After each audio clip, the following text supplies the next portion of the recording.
conversation go. I mean, okay, listen, I'll do it, but I need $500,000, or you know, I've got somebody who will do it, but I need 300. I mean, we need really specific details regarding that.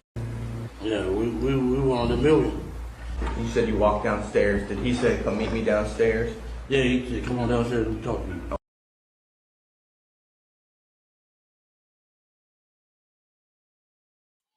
What made it a specific, like, hey, I'm serious, I want you guys to kill these guys? Diddy Files When he told me the greenback. How's it go? How's the conversation go? I mean, okay, listen, I'll do it, but I need $500,000, or you know, I've got somebody who will do it, but I need 300. I mean, we need really specific details regarding that. Yeah, we wanted $1 million.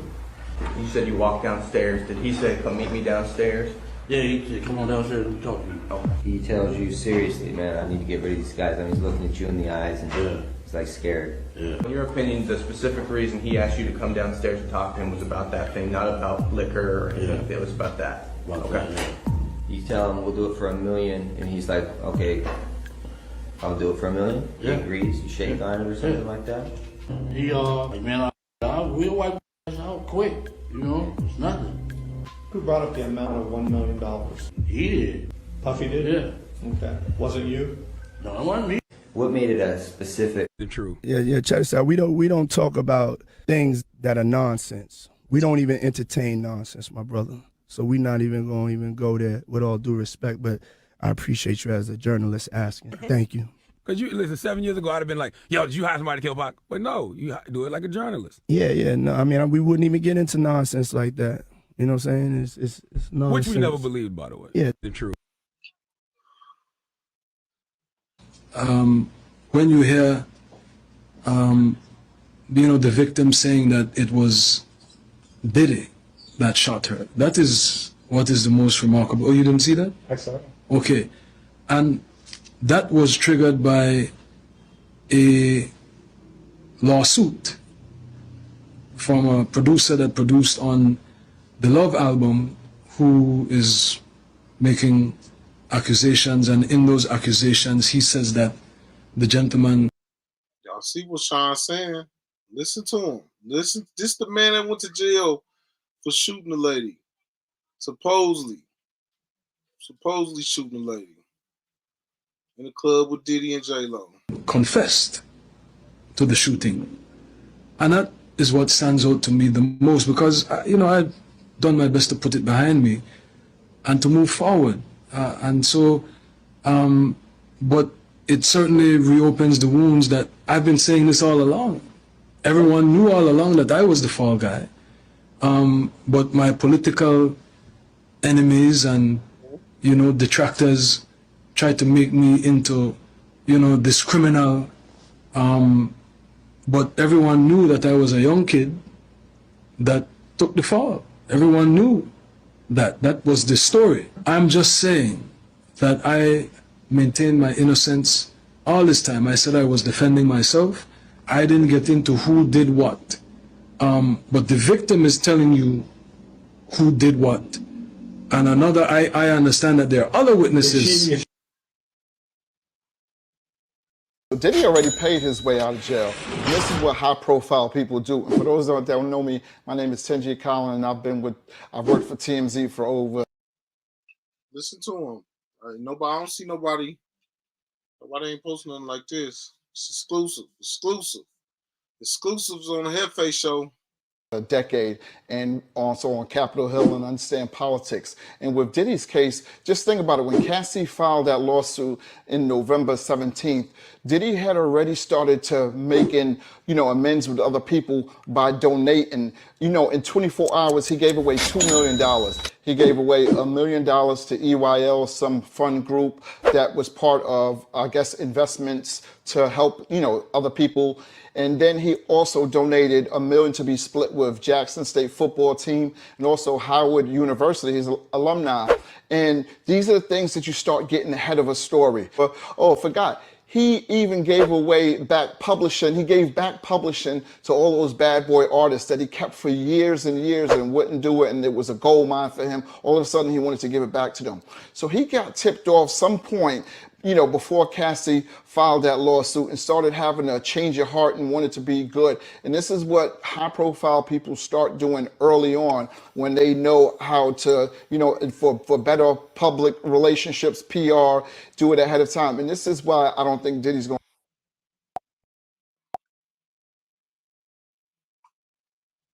Why they ain't treating him like Diddy?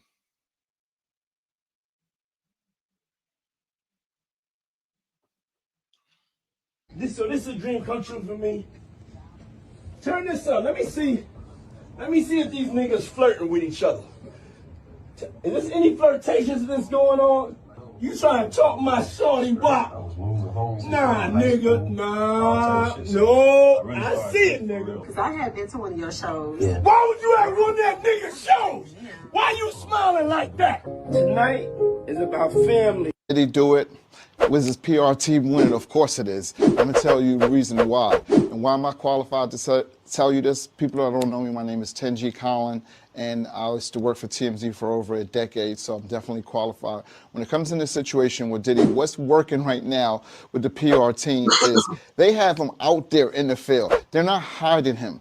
Anytime some type of scandal happens, most people always have their clients, you know, not doing anything. Now, what's great about it, he's not doing interviews. He's being seen, so the public is seeing him. He's not hiding, and this is what you want. You want to win over the public. So regardless of how many may think he's already guilty, he's going to jail, it's not happening right now because the PR team is winning in a way where they're showing him as just a regular person. The first thing you notice is he went out to dinner with his daughters. Then he just was at a random restaurant. Now he's riding a bike. He's out there, fans are saying, Diddy, Diddy.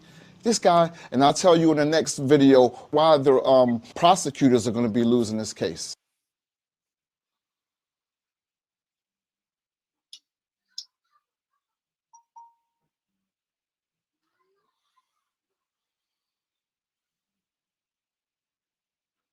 The Diddy Files, let's go.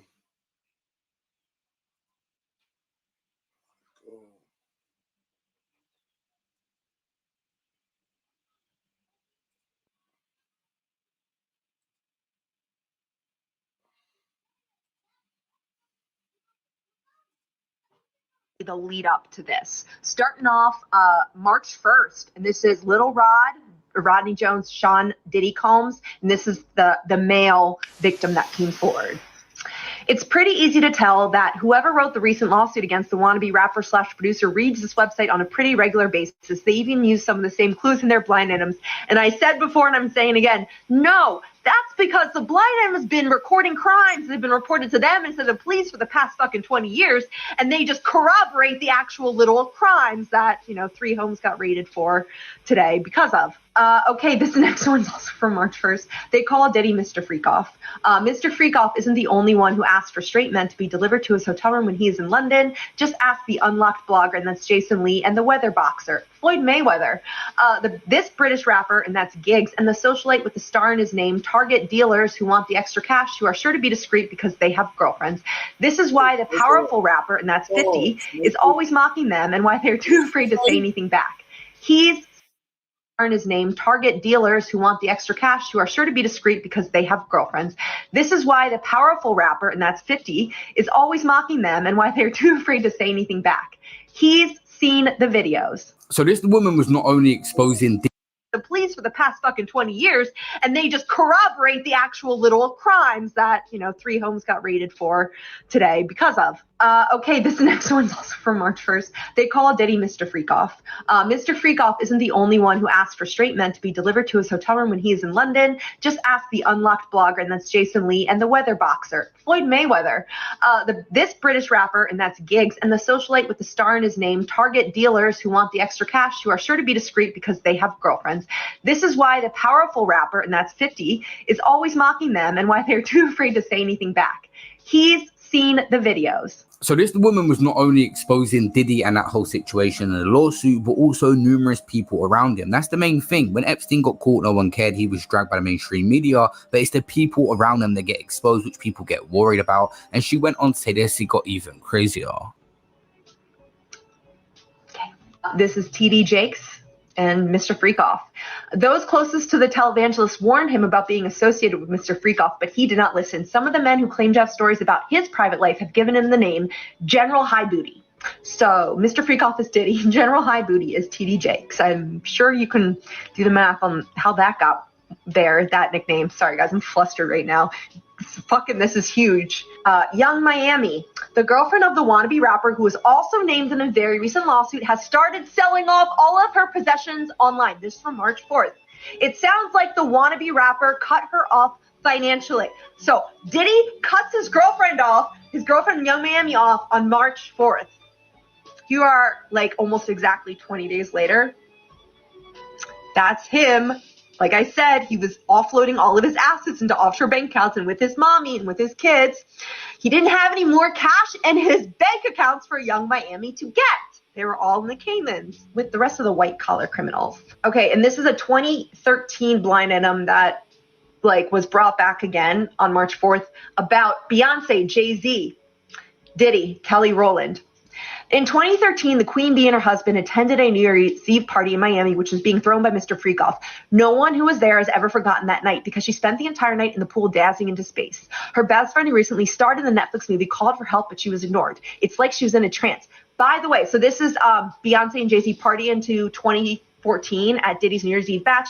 So you can Google that, Diddy's 2013, New Year's Eve bash, obviously bringing in 2014. Apparently, Jay-Z is expecting some bad news and could be dragged into this situation at any point right now. Another billionaire in the industry. As Diddy is approaching the B mark and Jay-Z is up there as well. I am going to show you in the next 2 minutes how you can make your first $1,000 check working from home, get it sent. And you can see in the articles how they had had linked Beyonce's Instagram account, and all of her posts from this 2013 party were removed when I initially reported on this blind item from my main account at the beginning of March. I just find that interesting. Do you guys see how all of these chips were kind of falling? This is why I'm also so pissed my name's not here anymore, because I had captured this all in real time. And I remember being like, oh, that's weird. All of Beyonce's posts from Diddy's party are fucking gone, and any evidence of her being there are fucking gone. This one aged so well, you guys. So this is about Little Rod, the male victim that filed a lawsuit against Diddy. Publicly, there are more, but they just haven't publicly done anything. And then TD Jakes, General High Beauty. The lawsuit filed by the producer claims Mr. Booty Grabber planned to use the televangelist, so now Diddy is Mr. Booty Grabber in this, use the televangelist to clean up his image after the first lawsuit with the singer. Why was he so sure the televangelist would risk his own reputation to save his? Look no further than the secret recordings and what he knows about his daughter's adoption. Except, listen, TD Jake, save yourself because you got nothing to clean up. It's been raided. Everything. Was Diddy prepared for that raid? And did he hide a lot of classified information that people are hoping to come from this? It'd be interesting to see what actually comes out of that raid. There's not been a lot of information surfacing just yet, and all documents and things that was found there. And finally, Simon Cowell, Sean Diddy Combs, Ryan Seacrest, The Wanted, glad he came. And this is on, by the way, Simon Cowell is rumored to be a notorious harem holder. Kind of like Diddy. The music competition judge/record exec that Simon Cowell is worried that he is next to face the Mr. Freakoff treatment. Okay, so let's rate Simon Cowell's harem next. Not only because of the things he may have done, but because of what he didn't do to protect contestants from the closeted radio exec, and that's Ryan Seacrest, who preyed on them. This same radio exec was behind the formation of the boy band The Wanted, who was glad you came, and that's a really gross pun right there in the blind item. Those are all the March 2024 blind items on Diddy. Probably more to come, I would say. But it all ended with March 25th, 3 of Diddy's homes get raided and 2 of his sons got arrested. Hey, J-Lo, you got anything to say yet?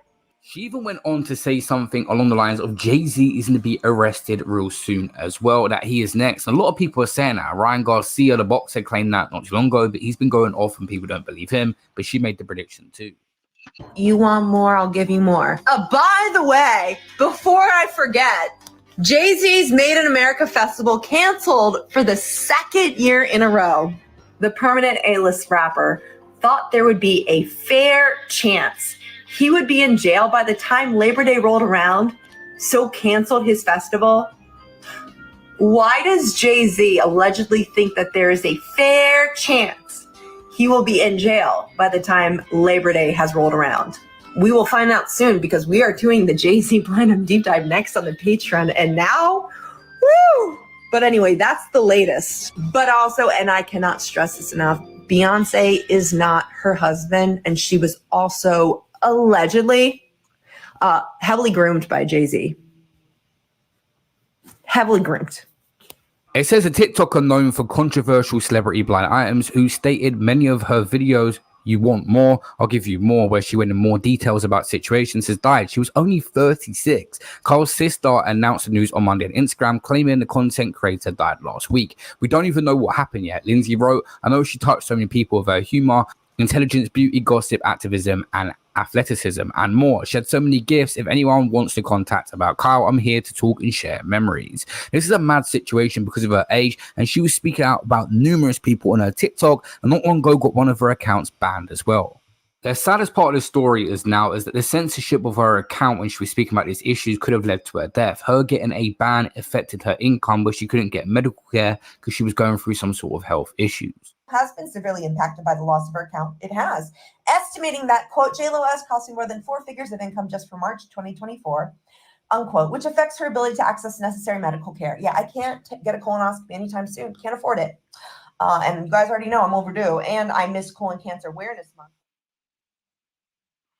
Hospital or report the assault to the police and sought refuge in her apartment, avoiding any outside contact.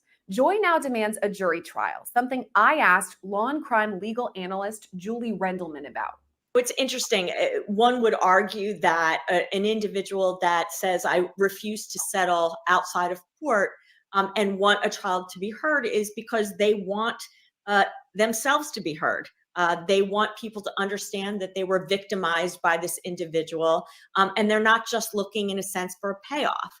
And so that could be one of many reasons why she's choosing to do that. Meanwhile, as years pass by, Diddy's career is gaining steam. And by the late 90s, Diddy himself begins putting out songs, even snagging his first 2 Grammys in 1998. But the following year marks the next stop on the Diddy timeline, the New York nightclub shooting. It happened on December 27th, 1999 at about 2:55 a.m. A fight broke out at a nightclub in New York City between Diddy, Jamal Barrow, known as the rapper Shine, and this guy, Matthew Allen, who went by the nickname Scar. 3 people were shot, though no one suffered any life-threatening injuries. All 3 men were arrested, as was Jennifer Lopez, Diddy's then-girlfriend. J-Lo's charges were dropped, but both Diddy and Shine went to trial. Diddy was acquitted, but Shine was convicted on charges of attempted murder and criminal possession of a weapon. He was sentenced to 10 years in prison. Here's Melba again to explain. So I think people were not like horrified per se. I think they looked at it as, well, this is part and parcel of the hip hop industry. I don't think it was very shocking because, there's definitely a perception, somewhat reality as well, that there is violence in the hip hop community and sort of that beef between different groups or different labels. We all know about the East Coast, West Coast beef that was going on during the 90s with Tupac on one side, Biggie on the other. So this was something that was an outgrowth of that time frame. So I don't think folks were super shocked at that juncture. I think what was more shocking was sort of Jennifer Lopez's involvement in all of this, because I don't think, even though she was like, yeah, I'm Jenny from the block, I don't think anybody really saw her as really going to be that quote unquote that chick who is coming with the firearm and is going to hold it down and ride or die for her man. Like, I don't think people really saw that of her. So I think that was the most shocking part of the case back in 1999. But the fact that Diddy and Shine, who was the artist who was involved in that incident, the fact that they were charged, I don't think anybody was super stunned. Let's put a pin in this shooting and move on to 2003. This is when Jane Doe says she was raped by Diddy when she was only 17 years old. Along with the others, Jane Doe filed civil suit against Diddy, but sending gift cards in bulk can be a nightmare. But what if it could be tremendous? Tremendous says her rape happened 20 years prior. When she was just a junior in high school, Jane Doe says she met one of Diddy's friends at a club near Detroit. After that, he flew her on a private jet to New York to meet Diddy. She says Diddy raped her in a studio there, and her lawsuit includes specific notes about Diddy, saying, quote, he told her that he could not orgasm and asked her to squeeze his nipples as hard as she could to get him off. And while Jane Doe doesn't list her name in the lawsuit, she does list multiple photos of herself and Diddy. Here's Julie again. What's the reason that anyone who's making an accusation against a high-profile celebrity would choose to not have their name out there? One, they're concerned about potential threats against them. They want to protect their anonymity, their privacy. And so it's not unusual that we've seen it. We've seen it on multiple other cases, especially when someone's alleging that at the time that the allegation occurred, they were underage. And so it's not unique to hear of a Jane Doe suing an individual. And quite frankly, in regards to if there's criminal allegations, you may very well see allegations against various Jane Does, Jane Doe 1, 2, 3, which we've seen in prior criminal cases in the past. From there, we fast forward to late 2005 or early 2006 when Diddy met Cassandra Ventura, who would later be known publicly as the singer Cassie. According to her suit, she started working with Diddy when she was just 19 years old and he was 37. She says Diddy began, quote, almost immediately asserting possession and control over her and inserting himself into all aspects of her career and her personal life. That includes things like forcing Cassie to use illegal drugs and have sex with prostitutes as Diddy watched or masturbated. She also alleges he recorded many of these interactions. Cassie's lawsuit also states that multiple times each year, Mr. Combs would violently beat Miss Ventura, leaving bruises on her body by hiding Miss Ventura in hotels for days at a time to let her bruises heal. The next stop on the timeline is 2011, when Cassie had a brief flirtatious relationship with rapper Kid Cudi. She says that in 2012, Diddy told her that he was going to blow up Kid Cudi's car and that he wanted to ensure that Kid Cudi was home with his friends when it happened. Around that time, Kid Cudi's car exploded in his driveway. From there, we time hop to September 2022, when Rodney Jones, also known as Lil Rod, began working with Diddy. For the next year and a half, Lil Rod alleges he suffered abuse, all at the hands of Diddy himself. Now, according to the lawsuit, Lil Rod lived with Diddy for months at a time. He produced 9 songs on Diddy's latest album, the Love album. Lil Rod alleges he was, quote, the victim of constant unsolicited and unauthorized groping and touching of his anus by Mr. Combs. At times, Lil Rod says Diddy touched his private areas without consent and forced Lil Rod to watch him shower or have naked body massages. Lil Rod says Diddy, quote, attempted to groom Mr. Jones into engaging in gay sex. Lil Rod even alleges that Diddy promised him things in order to keep him quiet, like $250,000 to buy instruments, ownership of Diddy's $20 million property in Miami, and even a Grammy for Producer of the Year. Let's pause this P. Diddy story for a quick second to thank Morgan & Morgan for sponsoring today's Law and Crime news package. It's stories like this that remind you you never know what's going to happen, and the world is an unpredictable place. So when you're hurt, it can be confusing, it can be scary, and you don't really know where to turn. Well, enter Morgan & Morgan, America's largest injury law firm.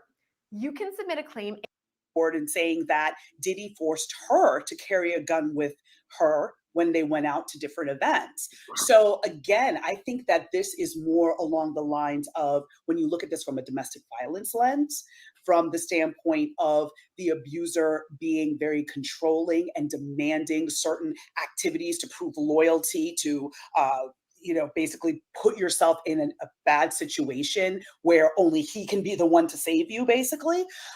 So in seeing that, the parallels between J-Lo's experience and Cassie's experience, number one, it brings more credibility to what Cassie said in her pleadings.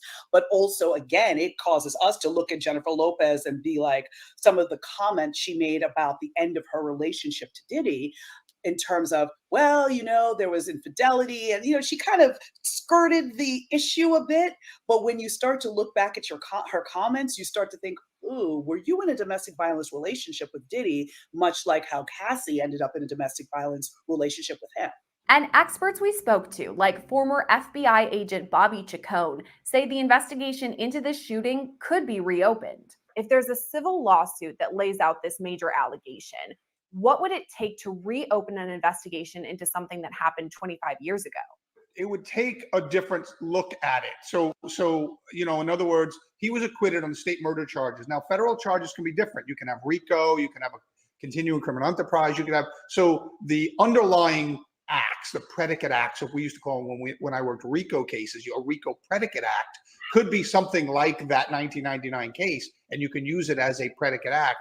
You can bring it up. You can, you know, when I worked cold cases of this type, sometimes with time, with the passage of time, people aren't as intimidated and they're not as threatened, and they get away from the person who is the threat, and they feel more forthcoming to testify or to give statements in lieu of testimony. But certainly, I think that that case is going to be part of it. You know, in the aftermath of that, they have witnesses that say he bragged about intimidating witnesses, paying off jurors. Certainly when you have that kind of stuff, if you go back and you find that juror that was paid off, or jurors, multiple, that may have been paid off, certainly that gives you the impetus to kind of come forward and refresh those charges on a federal case. So the federal cases will be a little different. The charges are a little different, so it's not double jeopardy. And so I think that case that you mentioned, that you cite, I think is certainly one of the ones they're looking to build into a much bigger, to me, maybe a RICO type case. The next stop on the timeline is November 2023, when Cassie files suit against Diddy in New York. So several of the lawsuits were filed within the Adult Survivors Act, and that allowed for individuals who had allegations from many, many years before to have almost a look-back window. A look-back window, I believe it's of 1 year, to enable them to file civil lawsuits for cases that normally would have been beyond the statute of limitations. And so Cassie, along with several others, took advantage of that short change in the law to enable them to file civil suits against P. Diddy. Cassie's lawsuit was settled in just 1 day, but the damage may have already been done because the other lawsuits soon followed. If this had been settled without any kind of public involvement, any kind of media coverage, these other people may never have come forward. So by, you know, kind of calling her bluff and saying, oh yeah, there's no way you're going to file this, he did himself a whole lot of damage. But I'm glad, because at least now the truth is going to come out and everyone will know who this person is. And now, of course, that kicked everything into high gear in terms of law enforcement involvement in investigations. So as much as this whole thing is sad. This app on my phone called Audible helps pay for my bills every month. I'm sure you've heard of Audible, but what you might not know is that it's owned by Amazon, and it's where you can set up a great side hustle without all the effort of a traditional Amazon business. Audible is a marketplace for digital products instead of And sorted. I'm glad that it's coming out so that more survivors can get the closure that they need and that he can be brought to justice for the crimes he's perpetrated on others. That leads us to March 25th of this year, when search warrants were executed at 2 of Diddy's properties. Homeland Security investigators raided his home in Holmby Hills, California, and his other on Star Island in Miami. Former homicide prosecutor Bernarda Villalona says the feds were probably looking for something specific. I think the main piece of evidence that they're looking for is video recordings or cell phones or anything having to deal with cameras, because from the civil lawsuits that have been filed, specifically the one that was filed by the Mail just in February, he states that there are video recordings and that Puffy had secret cameras that were located in the different rooms inside of the home. So by law enforcement recovering those video cameras, recovering laptops, recovering cell phones, they're able to investigate and do a forensic investigation into those electronic devices and try to get additional evidence as to a crime that has taken place, which will be able to move along any criminal investigation towards possible charges. The same week the search warrants were executed, Diddy's alleged drug mule, Brendan Paul, was arrested in Miami.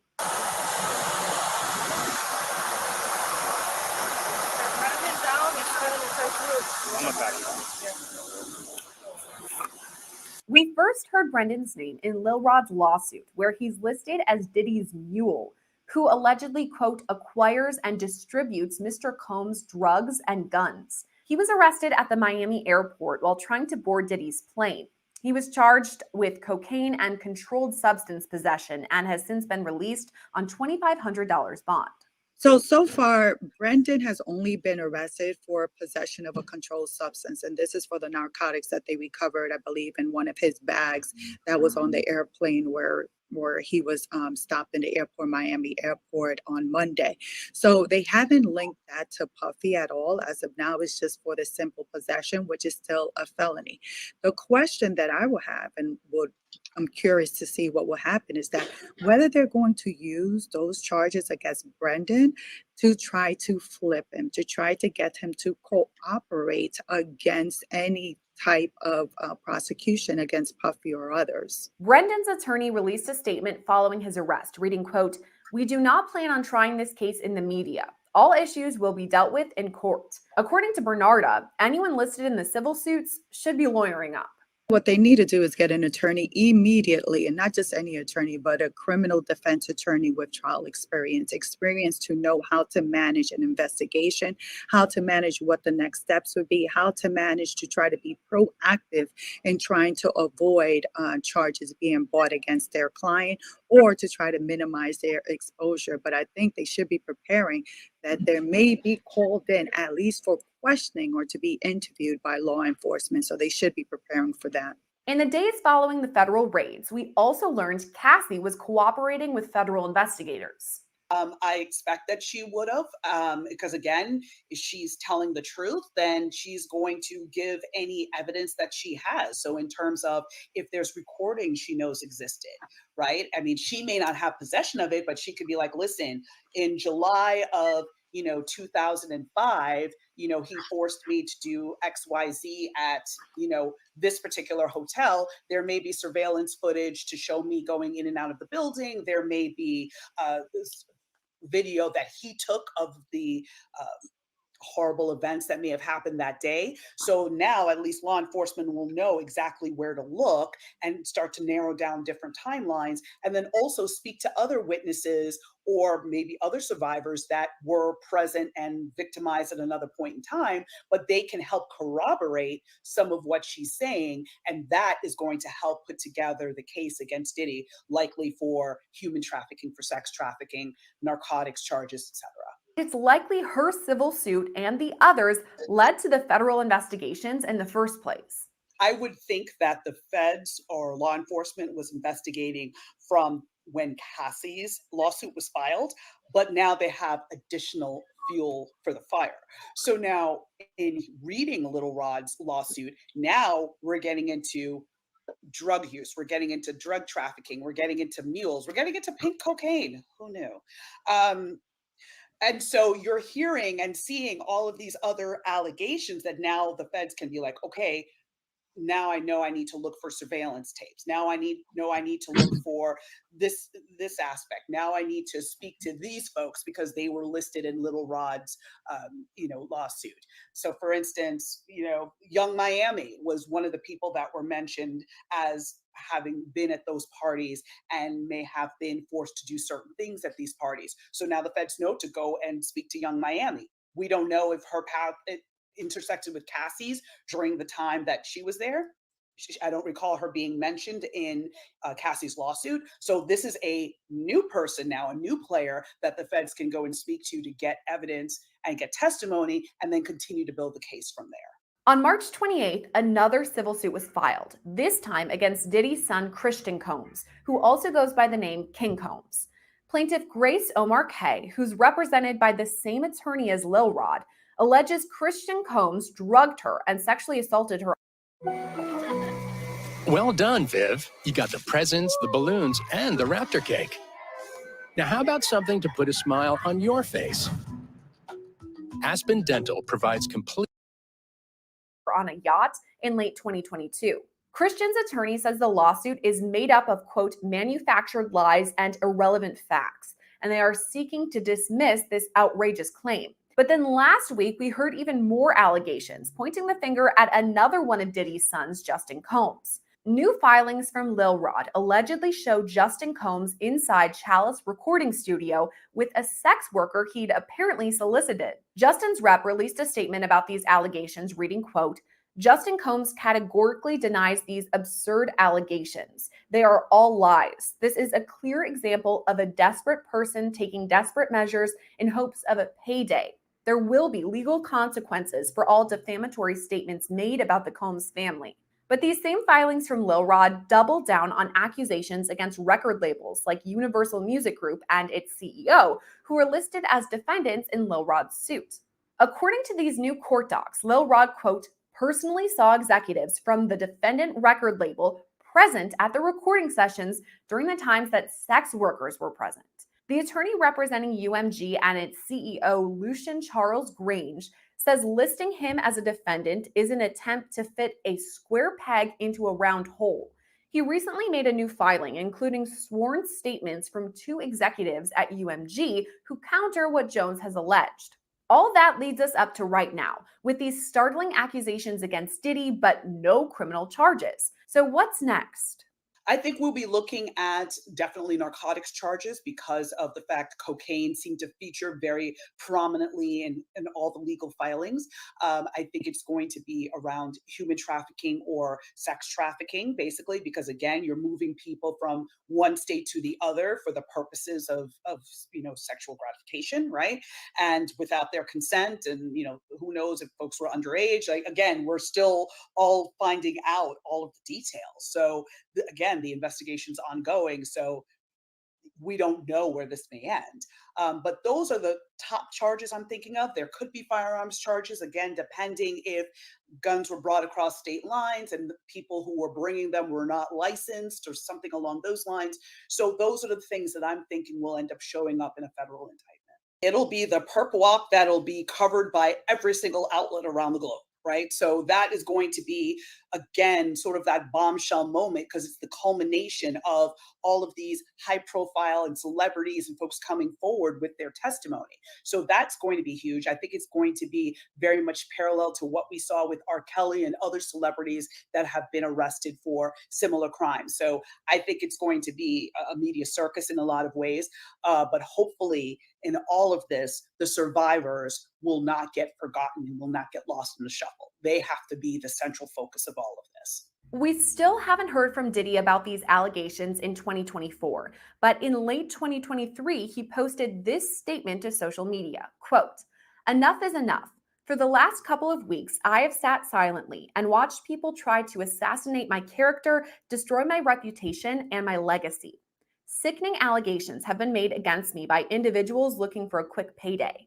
Let me be absolutely clear. I did not do any of the awful things being alleged. I will fight for my name, my family, and for the truth." As for the federal raids, Diddy's team calls it a gross overuse of military-level force, saying there's no excuse for the excessive show of force and hostility exhibited by authorities or the way his children and employees were treated. In response to Lil Rod's lawsuit, Diddy's team says in part, quote, "His reckless name-dropping about events that are pure fiction and simply did not happen is nothing more than a transparent attempt to garner headlines. We have overwhelming, indisputable proof that his claims are complete lies." Reporting for Long Crime, I'm Sierra Gillespie. You think that audio that they put out was real? Yeah, that was him. Nikki put that out there. That Nikki recorded that at the freak off in the Calabasas. She been waiting to drop that shit on me. She just wasn't going to tell nobody it was Diddy.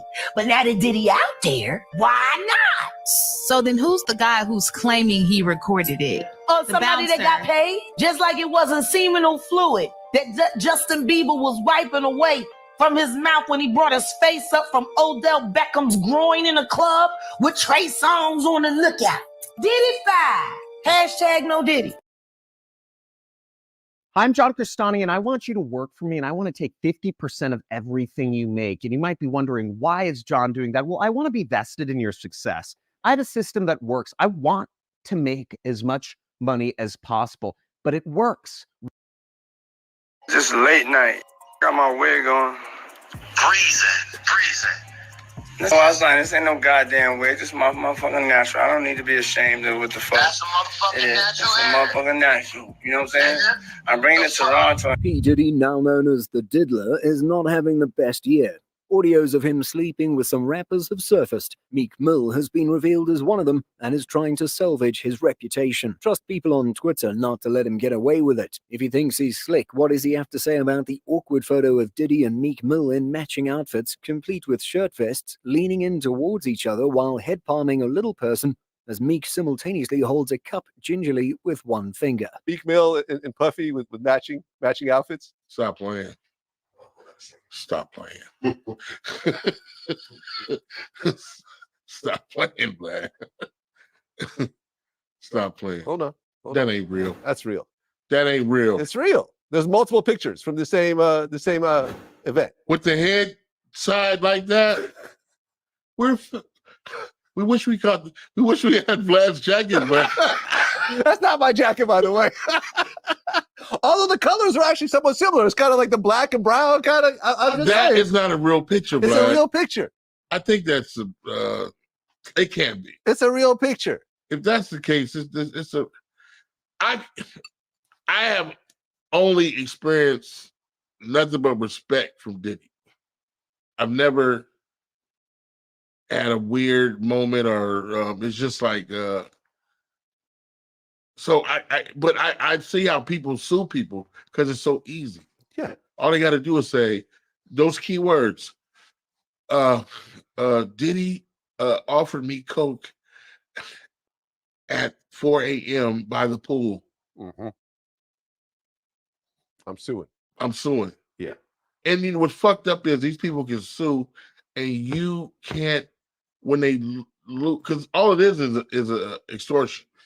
Yeah, man, listen, I've been sued and I've settled with people. And that's the not because I was guilty, because it ultimately comes down to a dollar amount. Yes. It's like, okay, that's what they know. Yes, look, okay, they're suing me for $10 million.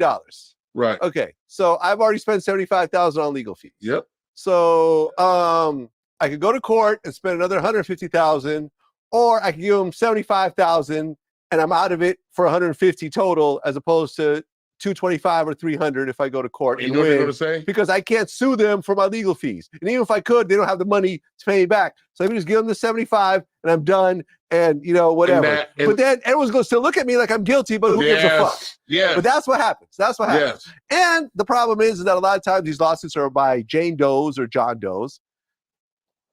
So they want to get that.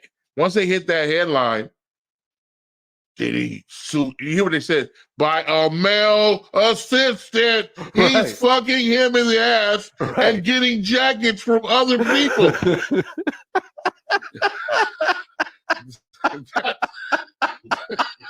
That's why I'm like, oh, maybe he was wearing that jacket while he was doing the fucking. I don't know. Take that. My special that we were talking about in 2000 was talking about when Diddy was first going to jail. I said, Diddy does not want to go to jail with a name like Puff Daddy. You don't want to be in jail.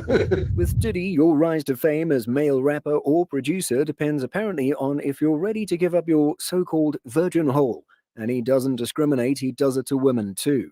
Talk about a versatile king. Don't get clubbed, but it's just like, yo, we want to thank you for hosting the thing, man. It's been a pleasure. You didn't have to do it, you did it. No, I definitely didn't have to do it. I definitely didn't have to. First and foremost, I'm not getting in the bed. Shouts out to him and what he did. I'm just gonna, if we can, let's just put the camera a little this way, just so we're not. I don't want my shot to even I don't want it to come close to the bed at all. I should look like he fresh off a goddamn plane. I should. Fresh off the garden stage. That's my brother right here from day one. We used to wake up and, damn, pause, but like, check this out. Back in the days when he was like 10 and I was a little bit older, his older brother, we used to fight over the frosted flakes. You know what I'm saying? Before pause was invented. You know what I'm saying? But it's my brother for real. We used to actually wrestle off of the frosted flakes because he used to always get up early with me. And now he's one of the richest stars in the world. And What the fuck did Puff just say? Nobody's gonna acknowledge this but me. Puff just said we used to wrestle over the frosted flakes. and we're streaming live. That was stupid. Listen, that was fucking stupid. Listen. We having a good time, yo. Your Usher made it in the... Hey, yo. Diddy was drunk, so his inhibitions were dulled. He made passes to rapper 50 Cent too. That didn't go well. Thing again and again and again. This must be very much for yourself, right? No, I'm definitely making it. I'm making it for everybody, and I think it's going to really open and broaden everybody's horizons. Yeah, definitely. I was looking for you. I tell you, get your hand out my pocket, man. Get your hand out my pocket. I see what you're doing. I see what you're doing on the channel. Get your hand out my pocket, man. Look at me when I'm talking to you. I see, yo. I see what you're doing. I see what you're doing, man. I see what you're doing. Nah, look at me, man. I see what you're doing, man. Yeah, you're gonna make me. Okay, I'm telling you right now, on I Want to Work with Diddy, I'm gonna physically put my hands on somebody for the ratings. Because he's not gonna outdo me. I'm gonna physically, I'm gonna go to Central Book. Yeah. So one of the most important things for me with anything on the 2 bus is I start my mix with. Yeah, I'm used to it. I know what it is, but get your hand on my pocket. Get off my channel, boy. I love this show, though. You got the brand new show. Have you seen it? I love this show. Donald Trump's seen it as well. Yeah. Donald Trump said my show is a knockoff of The Apprentice. I said, what's the matter with Donald? I mean, he got a little age on him. You can see To me, be honest, it felt a little I Want to Work with Diddy inspired to me, though. Yeah, but you know what? This is what I got to do it, right? And these are my friends. But the guys that really don't like me, that's who you need to talk to. Exactly. You know what I'm saying? No, I love this show, though, for real. I think it's important, like, when you see your friend getting into a new era and a new game, it's important if they do the right thing and they do it the right way. My man did his show the right way. If you haven't seen it, go check it out. I love the show. He's doing it, and I'm going, the nigga Puff was like, yeah, like, first he was amping him to get stout. Then he was like, so when we gonna get the chance to kick it, like we could just hang out, nigga. We gotta kick it. This is Puff. Okay. He telling me we gotta kick it and shit. And he was like, yo, why don't we like go shopping or some shit? I mean, like I pay for it. And I was like, what the fuck this nigga just said? I got the fuck away from him because I was like, this nigga like the fucking this nigga just tell me he taking me shopping. And this is shit that goes on. So there's your little fruit pile. It's a fruit pile. Trust me. You see these little weird ass pictures and shit like that out there, sitting out there for no reason. If you don't see accident pictures, it'll be like kissing niggas. Like that doesn't happen by accident. You know what I'm saying? Like, I'm telling you. I'm telling you. Look, later you're gonna find out a little shit that I'll be saying. Do you understand what I'm saying? Man, listen, I'm trying to tell you the truth. But the truth, sometimes it hurts. Right. It hurts people and they don't want to hear that shit. But I'm trying to tell you, nigga asked me, could he take me shopping? And it bugged me up because I'm looking like, what the fuck did this nigga just say? I want to take you shopping. I got a bankroll out this motherfucker. I want to take you shopping. Why? Because when you walk around looking so motherfucking good, I want to feel like, God damn it, that motherfucker with me. A video that aged well was his appearance on Breakfast Club. When the hard questions were asked, he struggled to answer. I like when you like this, Daddy. Yeah, where you put my bag? Daddy, I like when you scrambling and scraping for shit. No. That was you. Scrambling. What? You said, I like when you do it like that, Daddy. When you scrambling and scraping for shit. Hey, man. Like, I don't know what I was talking about. Hey. Nah. I mean, you don't go back and look at that stuff and laugh. I mean, it could be funny. I don't really be on it like that. Yeah, you know what I'm saying? Like. I'm sure we can put Charlamagne's compilation against Diddy's compilation. We have a bunch. Charlamagne. Yeah. I mean, I also don't do it because I know I'm bad at the game. Right. I know I say like reckless stuff out my mouth that's just not maybe adding up to with somebody who's homophobic, but I'm not homophobic and I really don't care. You know what I'm saying? But I'm bad at the game, and it's probably hilarious. I would love to see it. I would love to see the video compilation. It's hilarious. 50 came up here and he was giving you flack for the asking Fab to party. So he'll ask you to play the clip, man. Yeah, play the clip. Go ahead. I want you to party with me for your birthday, man. We partied for my birthday before. You came to my party. No, but me and you ain't never really party. You know what I'm saying? I asked 50 about that, and he said you did the same thing to him. You asked him to take him shopping. Yeah, I thought he needed some clothes. What? I'm a nice guy. Yo, why do you and Fifth just? Hey, yo. Why y'all not?